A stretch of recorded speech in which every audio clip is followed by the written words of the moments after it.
What is TWS podcast, episode, whatever, who cares at this point? Bar. The rants of the vindicated. It's my podcast and I do what I want to. People, listen. Word, is it still live? It's not working for me, Rich. All right, we gonna keep going. I know I changed my voice at work. Bars on the radio. What is TWS podcast? Ready. I feel like the Neanderthal. Staring at my watch and I'm feeling so new school. Suicide attempts, how many tries to take? Damn. Hey, I'm obviously not ready because I'm still chewing this pizza, but whatever. Welcome to another episode of What is TWS podcast. As always, I am J. Flan, and once again, joining me via the miracle of the interwebs is my brother Rich Nerd. Here. And we are the White Pants Society. Pause on that for a second. All right, back.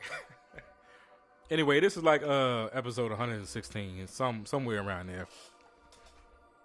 I've been having a pretty fucked up day. I've not been in the right mood.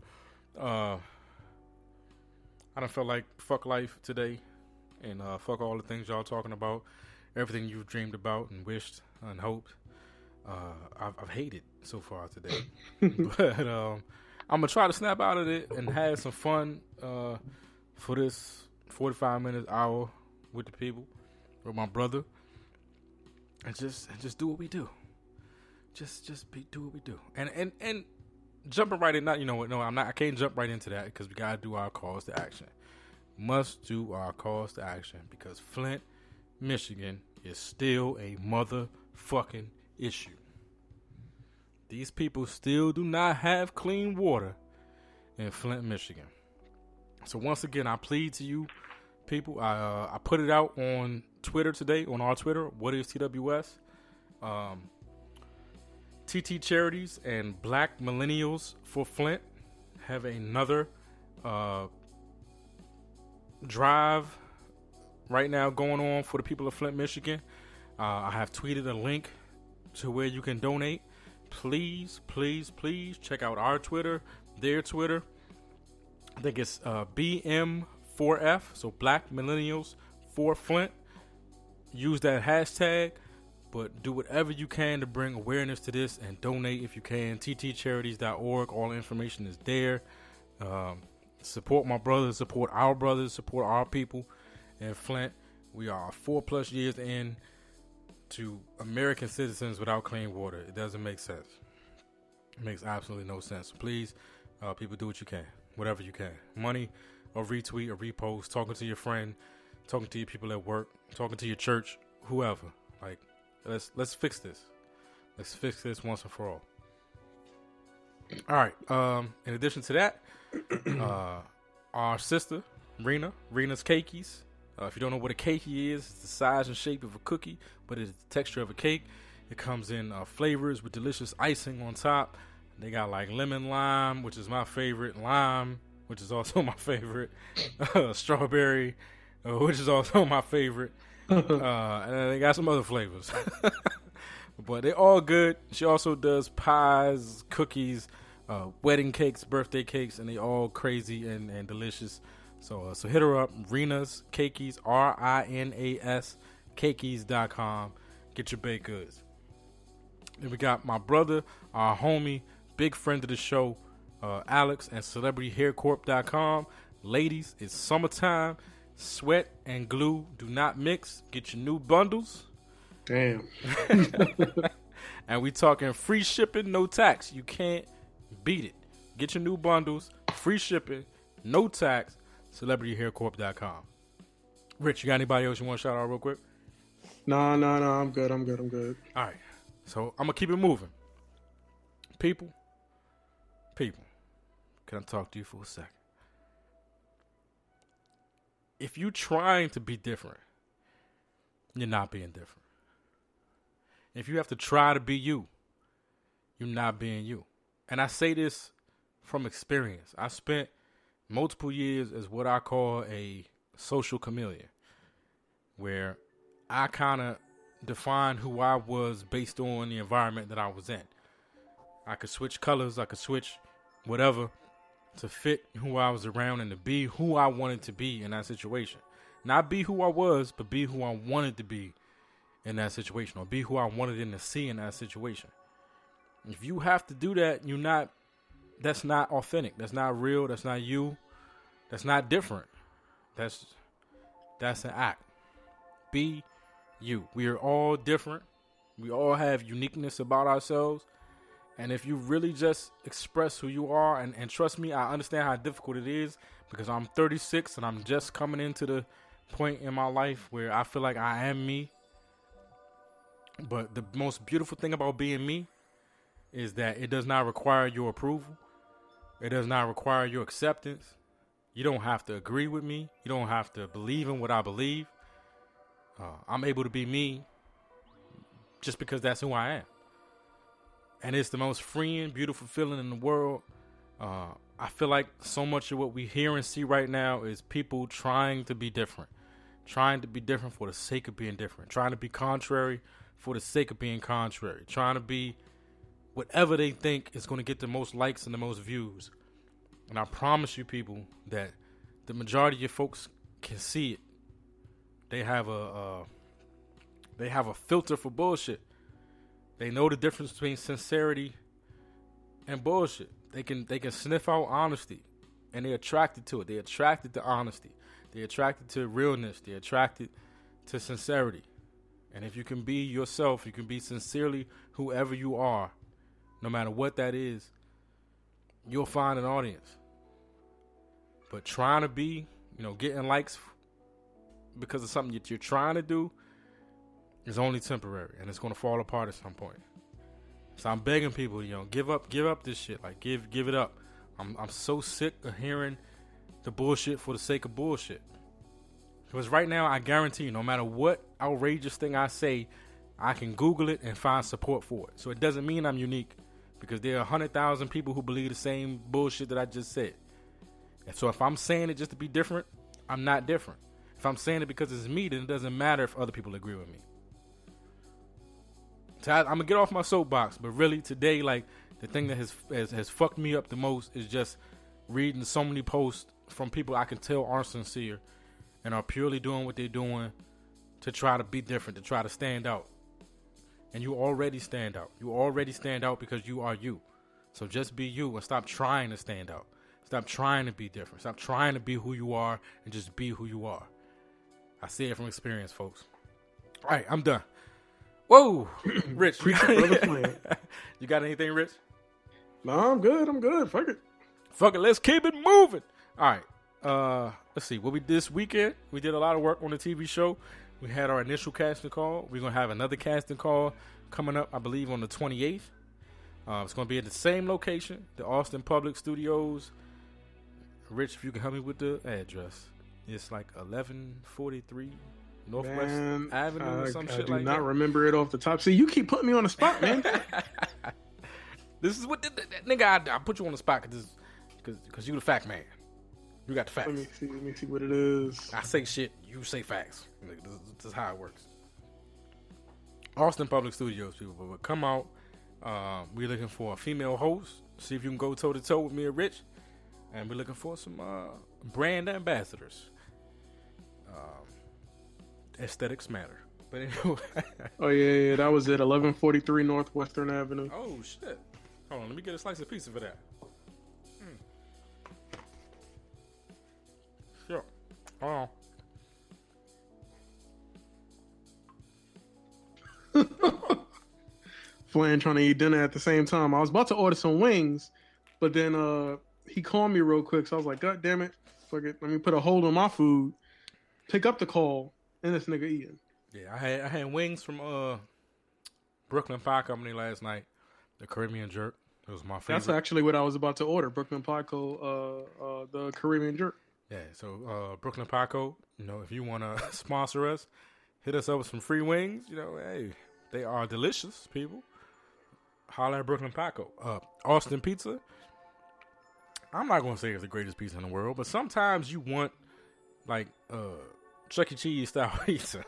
Yeah. And because the Chuck E. Cheese style pizza is gross, but it's delicious at the same time. So if that's what you need, Austin Pizza is perfect, like, upscale Chuck E. Cheese style pizza. It's delicious. I fucking love it. I ordered it. And I'm eating now. Well, this music got me in the mood. I like this music. Anyway, I want to introduce a new segment today. I call it "The Internet Has the Best Advice" because I seen this clip today on the internet, and as much as the internet has disappointed me today, this uplifted my spirits. Rich, are you ready for this one? Yep. Advice for the ladies. Ladies, if you wear workout clothes to your dick appointments, then the walk of shame will look like a morning jog. Man. The internet has the best advice. Once again, if you wear workout clothes to your dick appointments, then your walk of shame will just look like a morning jog. That's real shit. I mean, technically, yeah. It's real you as don't fuck. look like nothing. You're going home in the middle of the night, yeah. As fuck. Early morning workout. Yes, ladies. And we don't give a fuck what you come to the house dressed in. So please, you can wear your sports bra and your yoga pants. That is only going to accentuate the afternoon. So just, yes, wear your workout clothes to your dick appointments. And then your walk of shame is like a morning jog. The internet has spoken. That has been the Daily Fact from TWS. Oh, man. All right. I've had enough fun. I haven't had enough fun. We're going to have more fun. But let's get into something more serious. Let's see. What did we talk about on the boards today? You want to talk about the tip issue? You want to do that? Pause. Yeah, because so it seems like there's a lot of back and forth, and I'm not sure why there's a lot of back and forth, but see, putting me on the spot. So basically, Flan brought up the topic. All right, this is happening in DC. Yeah, it's called Initiative 77 in DC. But basically, what they're trying to do is raise the wage for tipped employees to the minimum wage. So no longer will tipped employees be. So I think in DC, tipped employees were paid like $3.30 some odd cents an hour, and the expectation was that they would make the additional money in tips.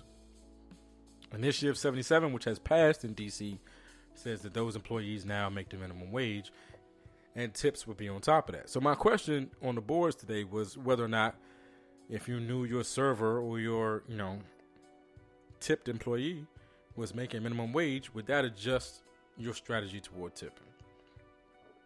And we got a lot of great opinions on it, because I was really on the fence. Excuse me. And I think I really am kind of still on the fence, because I tip based on service. exactly. And tipping has gotten me a lot of things. I think I said on the board today, tipping has gotten me a cab in the middle of the night when I normally wouldn't have gotten it. I was going to an area that wasn't savory. And a lot of the cab drivers around me were like, nah, I don't want to go there. And then I had a cab driver stand up for me and say, nah, he's good people, take him. And that was because I was a tipper. I've had people kicked out the chair at the barbershop because I'm a tipper. Like old Flan coming. Flank, yeah, and they know he gonna tip. You can get your cheap ass the fuck out the chair. So Flank can sit down, And definitely at restaurants with bartenders or whatever, you might get free drinks, you might get better drinks, stronger drinks, you might get the good food, faster food, whatever it is, because you're a known good tipper. But would you still tip the same way if you knew, that person was making $30,000 a year as opposed to $3.30 an hour? I don't know. I didn't see you chime in, Rich. Where you at? I commented more than once. See, you wasn't even looking. I wasn't. You wasn't even looking. But what I said, so I had several comments. Basically, I said the same thing. I tip based on the service. So therefore, whether they're making minimum wage or whether they're making the $3 an hour, which is like the average or whatever it is, doesn't really matter because I don't put any forethought into what they make and base my tips off of that. Therefore, I'm still going to tip based off the service anyway. With that being said, theoretically, if they raise their wages, they'd get the higher pay, plus still get the tip, which means that they bring home more money.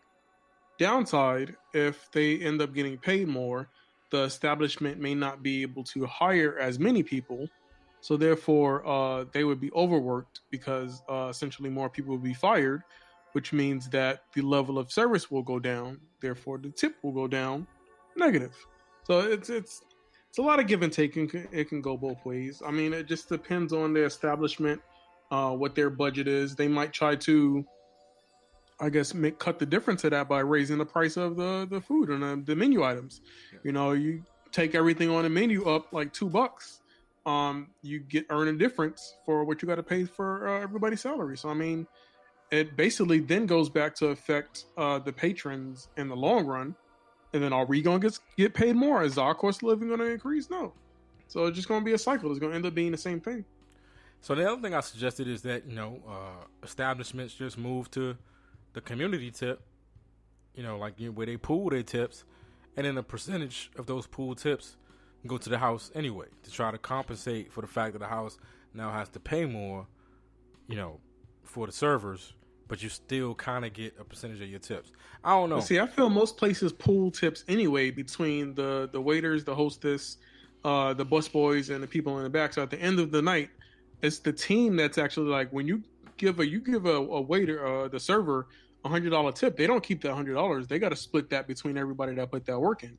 So now if you're going to say, okay, well, to help out the house because they're losing money, the house now becomes a person, then boom, you still get less tips because you got to split it between one more entity. You're getting less tips, but you're getting paid like 4 times as much as you used to get paid. It's quite the argument. So people, if you have any feelings about it, hit us on Twitter, hit us on the Facebook group. Let's talk about tipping. Pause. Why do I feel the need to say pause about tipping? I don't know. But yeah, pause. Anyway. Let's see. What else we got? All right. So I did also want to get into this because this is close to my heart. I saw it today. There's a website. I think it's the Ambrosia for Heads. It's a website that's doing like this, the GOAT rap group discussion. Yeah. And today, the 2 groups that were pitted against each other were Black Star and Slum Village. And this one just hit extremely home to me because these are 2 groups that mean a lot to me in terms of my my hip hop life and the music I've listened to. So I wanted to open that up to discussion. Now, one of the greatest things that came out of this is that my wife got really involved, and I think it has rekindled a little bit of our spark because a lot of our initial shit with each other was surrounded around music and me introducing her to music and us listening to music together, and I would say Black Star and Slum Village was around that time where those were 2 groups that were really important to us. So it even became more of an issue for me internally, which one of these groups was the better group. So I opened it up to discussion. I think Black Star was pretty much the overwhelming consensus. Yeah, it was the overwhelming consensus for everyone, but then everyone said the same exact thing.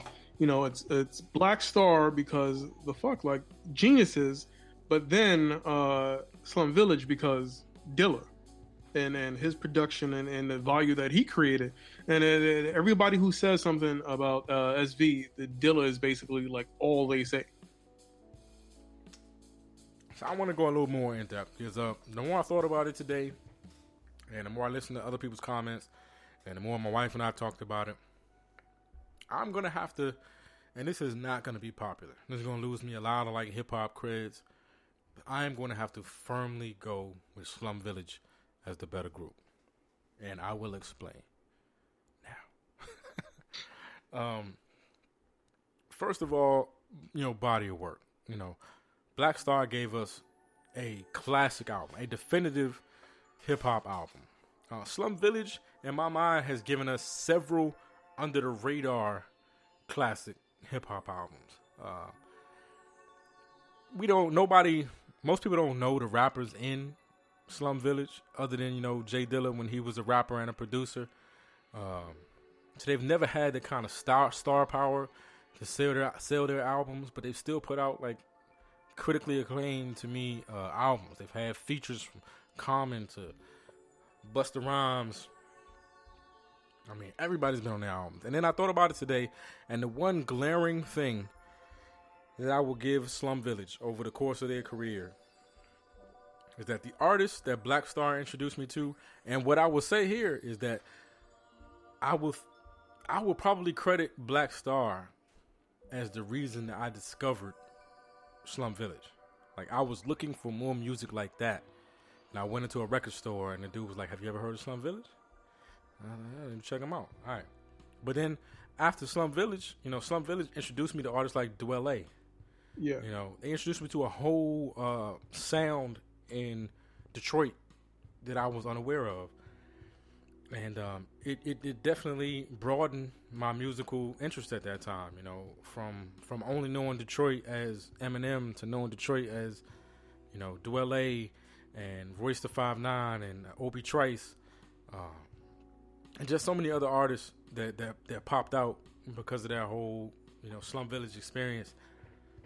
Elzai being a guy who came into the group and then, kind of went on his own. And then just the fact that I can put on Slum Village albums instrumental and with that Dilla production, like my wife and my daughter were just in the kitchen, like dancing to a Slum Village instrumental album. And so, with that alone, I know it's an unpopular opinion, but I'm going to go with Slum Village as the better group. I don't think they're going to win this contest. I don't think they're going to win this Unapproachable for Head shit. But I just want to go on record as saying I believe for me and their contribution to my hip-hop life, Slum Village is the bigger group. I mean, I get it. You're entitled to your opinion, however unpopular it may be. But it is what it is. And like I said, at the end of the day, you really can't discount either group anyway. They both had major contributions. Personally, I just happen to like Black Star more, but that's just me. And I like them as individuals. They're both on my top, so it's just easier for me to go with that group. Pause. And I really think like during the time that the Black Star album came out, Talib was not Talib. If you go back and you listen to that album, like most groups have a clear like alpha and a beta. I think at that time, Mos Def was clearly the alpha, and Talib was like the big boy of Outkast. Like he was good, but he wasn't Andre, and he's definitely become better since then. Yeah, but he had verses on Black Star that made me want to skip to the next song. I'm just gonna say it. I'm just gonna put it out there, and I'm not saying that like Batan or T3 are better than Talib Kweli. But for some reason, on that album, their skill levels and their verses blended together a little better for me. So, I don't know. I'm going to catch some shit for that, but that's how I feel. Fuck you all. All right, Rich. Direct your hate mail to Flan at whatisttvs.com. That is FLAN. Flan. Not Flan. Anyway, Rich. Did you hear the one about the DUI suspect who claimed the dog was driving the car? Oh, shit, no. You did not hear about that? No. Well, sir, you have just entered the next episode of Guess the Ethnicity. A DUI suspect accused of leading deputies in a high-speed chase in Manatee County, Florida, allegedly told authorities that his dog was the one behind the wheel. There's a 26-year-old male. Caught him speeding at 7:45 on a Wednesday afternoon. He ran a stop sign and drove through 2 ditches before eventually crashing into a house. At which point, he told the police it was the dog that was driving. Mr. Green, based on those facts and those facts alone, would you like to guess the ethnicity? As soon as you said dog, I immediately thought not black. And I have several reasons why I'm going not black. You want to expound upon those? Okay. So one, he gave his excuse, and he said that the dog was driving. That right there, the fact that you feel like you can just say the dog was driving, I'm gonna say not black. 2, he did all of that and was able to live to give a response and was questioned. I'm gonna then go again, not black, because we don't sometimes get as far as excuse me, sir. So I mean, it's 2 things. It's 2 strikes right there. I'm just gonna go not black. Not black. Okay, all right. Plus Manatee, Florida, Manatee, Florida. bruh, not black. Not black. Okay, all right. So we're going with the what do we want to call it? Dog driver. We're going with the dog driver as non-black so far. All right, let's get to some black people though. So back to the beginning of the show. Flint, Michigan is still going on. All right, recently, one of our favorite people, Jennifer Lewis, dropped a song on YouTube about Flint. I want to get out of play real quick, Rich, if you don't mind. Mm-hmm. I just got back from Flint. Yeah, that Flint. I saw that dirty water with my own eyes. But not to my surprise, Governor Snyder, you're not much of a provider, 'cause Flint ain't fixed. Flint ain't fixed. All right, I'm going to stop it there because we got that 30-second limit. But anyway. I was about to say, I feel like that's more than 30 seconds. We're gonna get an even note from YouTube. I'm not trying to get no more even notes from YouTube about clips on the show. But Flint ain't fixed. Flint ain't fixed. Yeah, it makes no sense that we have a major city in the United States of America that is still without clean water. We're talking about tax-paying, water bill paying citizens. And that's the crazy part. Like the paying for the goddamn water you can't use, all because the state needs the money. Paying Crazy. for undrinkable water in a major city in the United States of America, it makes no sense. And the sad fact is that like it's been going on so long that we legitimately forget about it. Mm-hmm. Like I know I will raise my hand as a person who forgot that this whole situation was going on. Like at one point we were gung-ho about talking about it every episode, and then we lost it. Because you just can't fathom the fact that this kind of situation will be going on in this country for this long. No, and it's not on the news every day. We still talking about dumb shit on the news every day. And we got people in a major city in our country that don't have a staple of life. It doesn't. Flint ain't fixed, folks. Flint ain't fixed. So I just wanted to take some extra time in this episode, to speak on it. I thought that Jennifer Lewis, I love Jennifer Lewis. She's one of my favorite social media characters, not to mention, just actresses and singers. But she's dope as fuck. I love Jennifer Lewis. So things that make you go, I appreciate her for doing that. Flint ain't fixed. I'm gonna be in a meeting tomorrow just like and fuck up the whole me. Flint ain't fixed. They be asking me to fix some SCCM shit, and I'm like, nigga, SCCM, Flint ain't fixed. I was about to say it, man. Oh, we can fix SCCM, but we can't fix Flint. We can't fix. Hey, let's go out to Flint. We can put a man on the moon, but we can't clean water. Clean water, people. So yeah, again, ttcharities.org, Black Millennials for Flint. Check out all of our social media outlets. There'll be links there to where you can donate. Just whatever you can do. Donate your money. Donate a retweet, a repost, time, prayers, thoughts. We all know what thoughts and prayers do, but we still need them. We still need them. All right. Before I get in trouble with the evangelicals, let's find something else to talk about. I want to talk about this because this has been an ongoing thing for us over the last couple of weeks. This idea of toxic masculinity, and the attack there seems to be on everything. That I'm starting to feel, and this is me jumping the subjects a little bit, but I'm starting to feel like, is this what getting old is? Like you just watch everything that you believed in, everything that you loved, everything that meant anything to you, like die, be murdered, be attacked, be destroyed. Right now, I saw an article, and Give me a minute to pull it up so I can give you the exact headline from the article. But it broke my fucking heart. Like, it literally, because this was black love before we knew. Like, this was like, if you weren't old enough to understand love at the time of the Huxtables, like, this was the next relationship you got to see become a real thing. This was the next time you got to see a black man, like, fight for what he loved. And to now read this and to see that this is how we frame that story in this day and age, it broke my heart.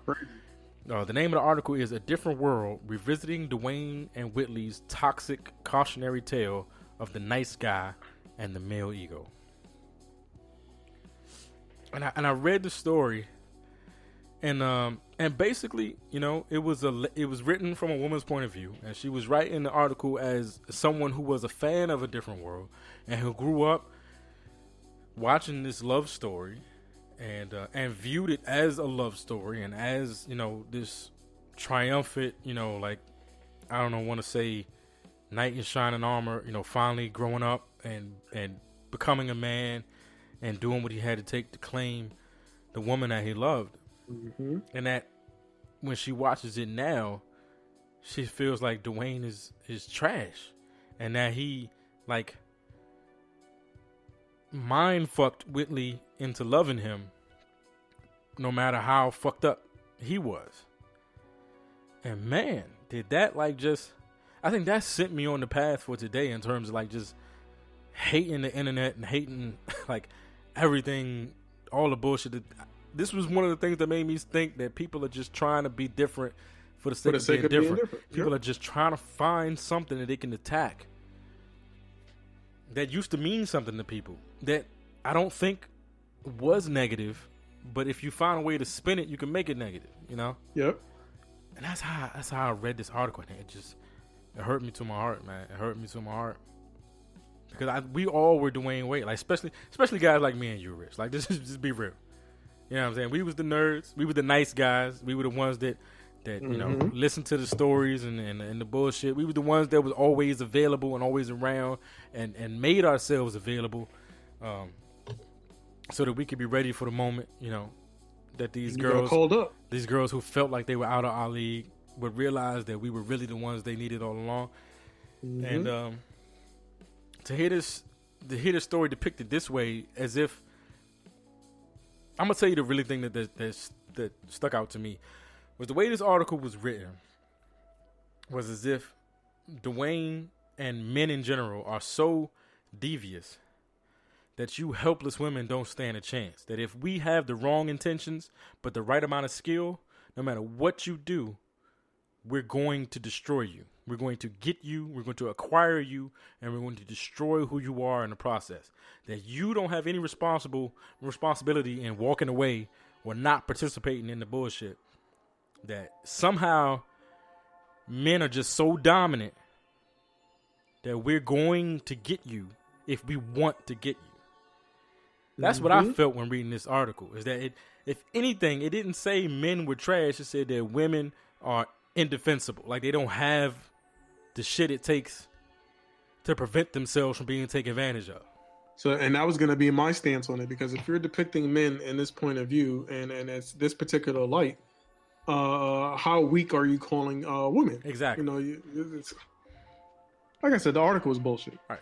Whitley had every chance to get away from this situation if she wanted to get it. And this, first of all, we're talking about a fictional fucking ass situation. We're talking about two people that don't exist in real life.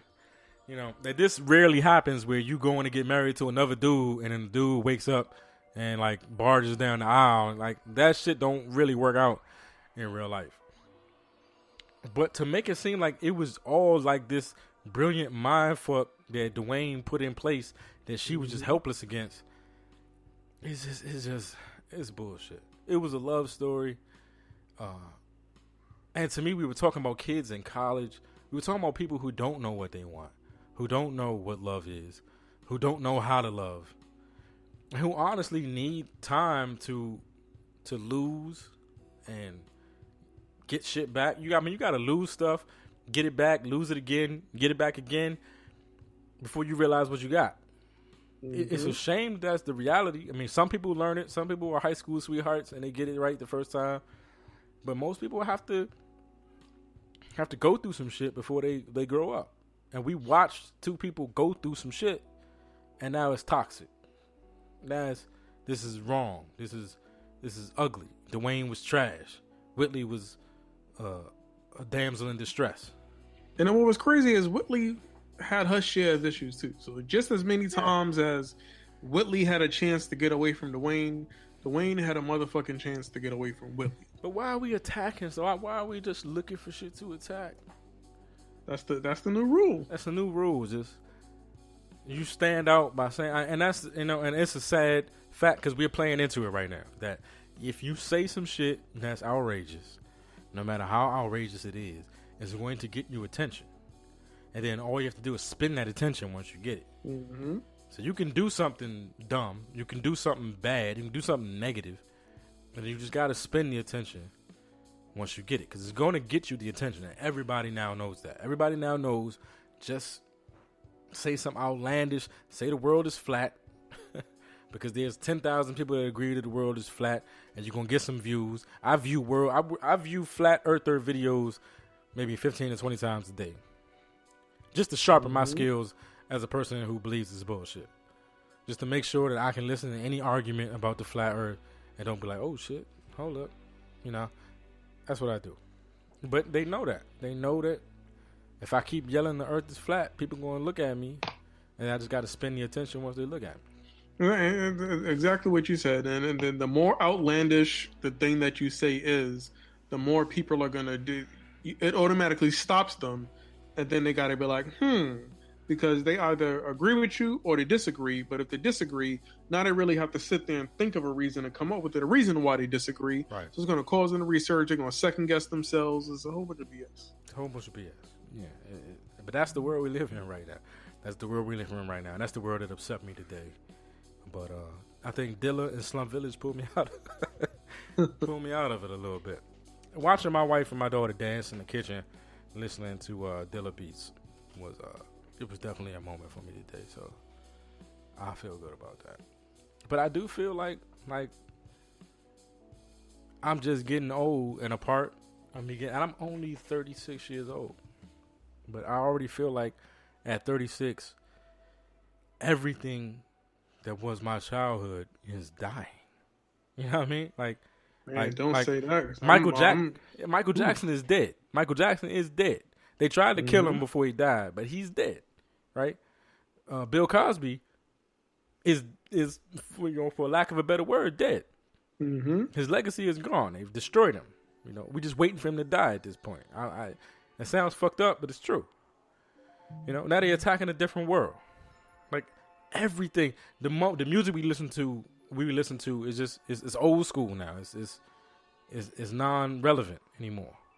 We're watching everything that was us become irrelevant. Mm-hmm. At 36, I guess it's fucking sad. All right. Anyway, before I depress everybody, I went to see a movie on last Thursday. Man, I still gotta go. You gotta go. I went to see Sorry to Bother You. It's a movie, I think, written and directed by Boots Riley? Mm-hmm. Starring Lakeith Stanfield, Tessa Thompson, Amari Hardwick, Danny Glover, some other motherfuckers. I know some other people in the movie. Terry Crews is in the movie. It's a black movie. It's a star-studded cast. It's blacked out. It's blacked out. And it's about, some real shit. And so I posted the message. And even today, when I posted that shit on Facebook, asking, trying to engage people as to why it didn't receive the same or even close to any kind of reception as a Black Panther. We were just in this black excellence euphoria, right? We were just in this moment of black excellence. It was support black excellence and let's show them how great we are. Let's show them how well we can do with the box office and how our stories and our people and our actors and our directors can earn and be real at the box office. And then multiple movies have come out since Black Panther. And I have not seen that same fervor ever, not even close, ever again. Like, I tried to push Sorry to Bother You. And all of my woke friends and all that shit, nothing. Like, fucking crickets. And I'm just trying to understand what it is. Like, I'm not trying to blame anybody or, like, you know, or, like, say you not woke because you ain't go watch this movie. But help me understand, like, what's the difference between this and Black Panther? Like, what got you up for Black Panther and what never got you out your seat for this movie? I went to go see it in the theater. It was full of white people, Rich. Now, granted, I live in Austin, and I went at the theater in the Arboretum, so ain't a whole lot of black people around there. But still, like, it was full of white people. It was a lady outside. It was a white lady outside trying to give away tickets. Man, so it's not. I tried to go. It's not even playing at the theaters near me, so I'm probably gonna have to go out to like Yo Way, because like Movie House, Alamo, like all of the rest of them, like they don't have it yet. So I don't know if it was a early limited release or what. It did have a limited release. Like, I think the real release date is the 13th, and that's the date it should be available, you know, nationwide, everywhere. But, okay, cool. But like I'm saying, I'm not hearing people like. I'm not hearing anything. I mean, I've been hearing people speak about it, and then I was about to say, on my commute to work this morning, like all of the radio stations were talking about it. Bear in mind, all of these radio stations was white people. So like you said, it wasn't even any black folk. It was all white people hyping up this movie, talking about how much they liked it. But the part that killed me was, so I was listening to 101X. His dude's name was Jason Dick. From 101X I'm so morning show. Juvenile. And he kept complaining about how much he hated Get Out because of the setup, and I guess it was like just too woke and the social commentary and stuff. But then he started saying how much he loved I'm Sorry to Bother You, and he's talking about like the whole white voice thing and all of that stuff. So then this is the part that bothered me. It was a section where he was raving about how much he liked Lakeith Stanfield and his acting, but he didn't know how to say his name. So he was like, "This actor, he's just so good. He really made the movie. I don't want to butcher it. I don't want to say it wrong. Fuck it, I'm gonna say it." He's like, "What is his name? Lakeith? Lakeith?" He's like, "I'm gonna go with Lakeith. Fuck it, Lakeith Stanfield. He made this movie." Then his co-host Nick says, "Okay, so if you didn't like Get Out, and this guy is so good, if this guy Lakeith was in Get Out, do you think you would have liked the movie better?" When I say I wanted to smack a motherfucker through the radio, I wanted to smack a motherfucker through the radio. Jason Dick immediately says, "No, he was in there," and the other guy says, "Oh, all right, confession, I didn't see it." Motherfucker. What the fuck? I know this was a bad segue. I'm sorry. That shit pissed me off this motherfucking morning. What the fuck, motherfucker? But sorry for all the cursing people. No, I'm not. No, you're not. Sorry, not sorry. But here's the shit that pissed me off, though, is that I got more people talking to me about Tessa Thompson's sexuality and whether or not she's fucking Janelle Monáe, and they not going. And she's in a fucking movie. Like, the movie is coming out. Like, if you really care about what Tessa Thompson is doing, she's starring in a movie. Go see the movie. But you more worried about who she having sex with or what her sexuality is, or whether, you know what I mean? I think woke people need to give it a rest. I think woke folks need to give it a rest. Like, because I really feel like woke is another different for the sake of being different. It's just finding a way to separate myself from the sheep, the sleep, the whatever you want to call them. But nobody's really woke. We all have an understanding of a certain perspective, and we may have a better understanding of this part of the perspective or that part of the perspective, but nobody seems to have a grasp of it all, because it's impossible to. It's virtually impossible to. So I don't like the whole. I've been a big proponent on this show of the fact that I do not like this whole woke era, and this moment just made me dislike it even more, because it was so much about being woke that went into Black Panther, that went into to wearing kente cloth and playing drums and shit at the fucking movie theaters, for this fictional movie about a comic book hero in a country that don't exist with a mineral that don't exist. But here we have another movie by a black director, full of black actors, really about the struggle and crickets. People talking about Tessa Thompson's sexuality and not talking about the movie she's starring in. And it really struck a chord with me. It really hurt me. And I want people. It comes out, I think, nationwide on the 13th. Sorry to bother you. It is a strange movie. You might need to see it twice to fully understand it. I need to go see it again. I don't fully understand it, but I enjoyed it. I enjoyed the fuck out of it. It's funny, and it's thought provoking, and I like shit that makes me think. And I feel like if you want to stand on that woke stance, you need to like shit that makes you think. Yeah, you need to think. Like, we don't need to like shit. We don't need to just like the shit that makes us happy to be from a country that don't exist. Like, niggas was doing the Wakanda salute for weeks in the street. Yep. Like, where is Wakanda right now? Like, black folks still exist. Black excellence is still going on. And here's the thing about black excellence that I don't think people all the time understand, is that the majority of time you will have to seek out black excellence. You will have to go find black excellence. You will have to participate in the discovery of black excellence. Mm-hmm. When black excellence arrives in your lap, you need to question it, because that means that it went through somebody's hands before it got to you. I hate to say it like that, but if it arrives in your lap, then you know that somebody wanted you to see it, and not necessarily the people that you're thinking about wanted you to see it. But most black excellence, you have to actively pursue. Well, you got to seek it out. You got to seek it out.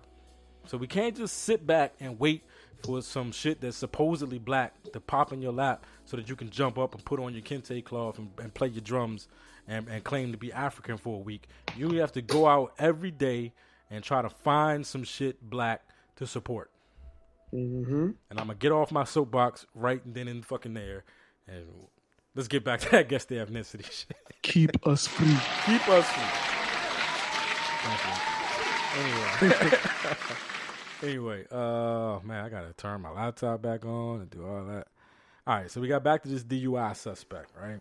Yeah, you're gonna have to change my mind on this one, because I'm pretty deep in the non-black pause. All right. So what if I told you that the deputy who arrested this individual noted that he smelled the strong odor of an alcoholic beverage as well as an odor of burnt marijuana?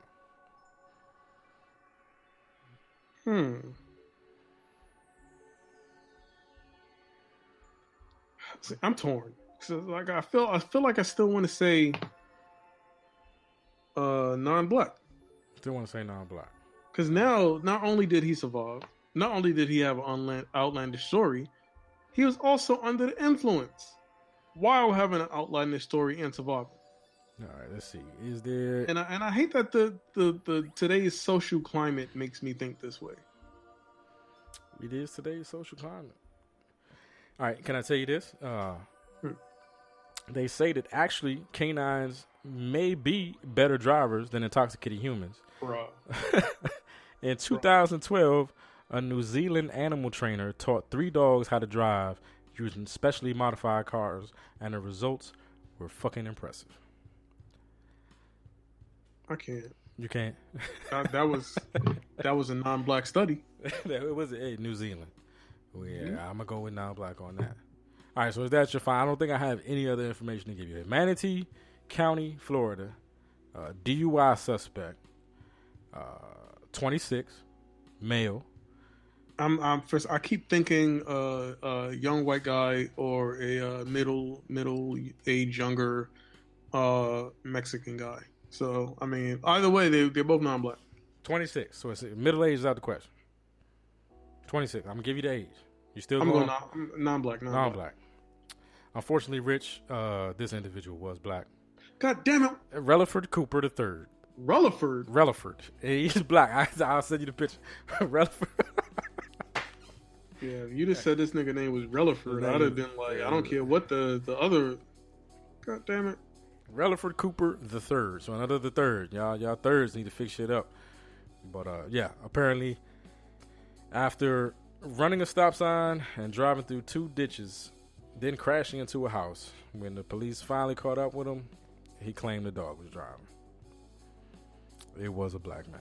We eliminating stereotypes every day here at What is CWS, because I would have sworn it was non-black as well, but we are not above blaming animals on shit. Because it'd be white people that be like blaming the dog for farting and shit like that. Like, I've never owned a dog, so I don't even know like what dog farts are like. You have it. I know it's bad. It's that gas is bad. All right. So when you and Renee was in the house, did y'all ever try to pass off Kit farts on one another, or I mean, no, pass we off never your farts on Kit? I mean, we never tried to pass off our gas as his, just because we both at this point smelled his gas, and there was no mistaking what the fuck he did for some human shit. This is a different level of system is totally different. All right, got you. Relaford Cooper III.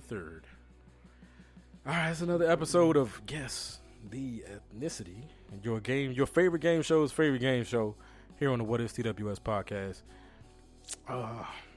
Man, I really don't have anything else to say. Wakanda stand up. Like, this movie is gonna hit theaters nationally on the 13th. It is a good movie. It's gotten critical acclaim everywhere. I think it's at 96% on Rotten Tomatoes. Like, this is a good movie, and it is a movie about the social economic situation that we're in right now. The socio-economic situation that we're in right now. Like, it is relevant to what's going on with us as a community right now. It is starring heavy hitter. Like, y'all love Lakeith Stanfield. This is the dude from Atlanta, in case you need some clarification. And Tessa Thompson. I think y'all know who Tessa Thompson is. TT. She was in Creed. She's rumored to be fucking Janelle Monáe right now. Amari Hardwick stars on Power. Yeah, if you don't know who Danny Glover is, fuck you. Like, I mean, I don't know what else to say. Ain't no excuses for that. I don't know what else to say. Terry Crews. You know who Terry Crews is. You know what I mean? Like, these people are in this movie. These people believed in this movie enough to star in it. I need us to believe for some reason. So since you gave a background for everybody, I thought you was gonna be like Terry Crews, the man who just got groped by a man.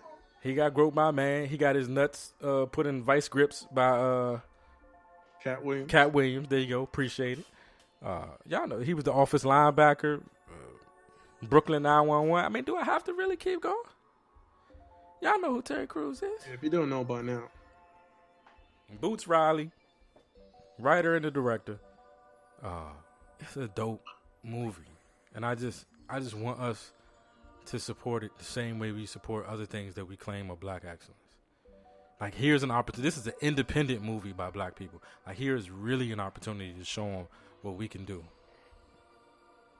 I mean, let's do it. Well, I'm definitely gonna catch it. Hopefully this week. Oh shit, the 13th is Friday, right? Is it Friday the 13th? Man, I'm staying home that day. Man, right, it definitely is Friday the 13th. I'm gonna get off my soapbox though. Is there anything what we got with some levity to talk about before we walk out of here? Anything? Man. Should I play Jennifer Lewis one more time? Jennifer Lewis. Flint ain't fixed. The children I think I might up post there this are internet sick. advice The lead on the page. in the water is thick. If you know you're going for a booty call Flint ain't and you fixed. wear sports gear, you don't get plastered for the walk of shame. Like I'm saying, I'm about to post that. If you wear the workout clothes to the dick appointment, then the walk of shame looks like a morning jog. I mean, this is just common sense. That's good advice. That's good fucking advice. I feel like I should have been telling chicks that my whole life. Like, yo, just sports bra and yoga pants. Don't stress about it. You ain't got to put no makeup on, shorty. I mean, the yoga pants just gonna make the whole situation better anyway. You know what I mean? Don't do your hair. We're going to sweat it out anyway, baby. Just make you move. You ain't got to put on shoes. You ain't got to wear no shoes. Come as you are. Get religious on that. Come as you are. He will accept you. All right, anyway. I'm married. I gotta stop that. I love my wife. She's beautiful no matter what she wears. And she don't have to do the walk of shame no more. Oh. Beautiful, beautiful. Man. I mean, unless you guys had a crazy role play or some shit. Never mind. I'm on my business. They don't even do that, Rich. That ain't. Nah. You get yourself in trouble. I ain't got nothing. Babe, I ain't nothing. I ain't tell him nothing. Understand? Plan, meet me at the Starbucks. Nigga, I didn't tell him nothing. He's making all this up. Baby. I ain't tell him a goddamn thing. All right, anyways. As usual, we appreciate everything. We appreciate y'all listening. Appreciate y'all hanging out with us. I'm telling you, the TV show is coming along amazingly. We sat down and we sketched out like the first episode, and I'm telling you, the content that we have on deck to deliver you guys in just episode 1 is going to be so above and beyond, I think, what y'all are ready for from us. We are taking this whole idea to the absolute next level. In terms of the podcast, I got some great guests lined up in the next couple of weeks. So we moving, and we're moving, as purposefully as we can. I'm moving with purpose. I used to tell people all the time when I was a manager, like, wherever you go, walk fast, so people think you got something to do. You know what I'm saying? Like, don't never walk. That's true. Hey, don't never walk like you ain't got nothing to do. But that's what we doing right now. We are moving like we got shit to do because we doing shit. So you must have a meeting. Right, exactly. Hey, nigga, move out his way, baby. Hey, move. Don't stop and ask him shit. He got someplace to be. Mm-hmm. So hey, that's how we moving right now. We moving with purpose. So appreciate all your support up until now, and we look forward to your continued support. And until we speak again, be safe and be the light. Be the light. Peace. Peace. Yeah, SV, tainted love, wanna know, check it out. You said you love me, but is it really real? Would you fix me green tea if I'm feeling ill? Could you give me your back rub to soothe after a long day? Dinner by candlelight, but you're the main entree. And if so, I do the same with other treats to give you. Trailing rose petals from your door to beneath your pillow, with a bucket of champagne on your nightstand. Experience with some women wanting a lifespan. I'm saying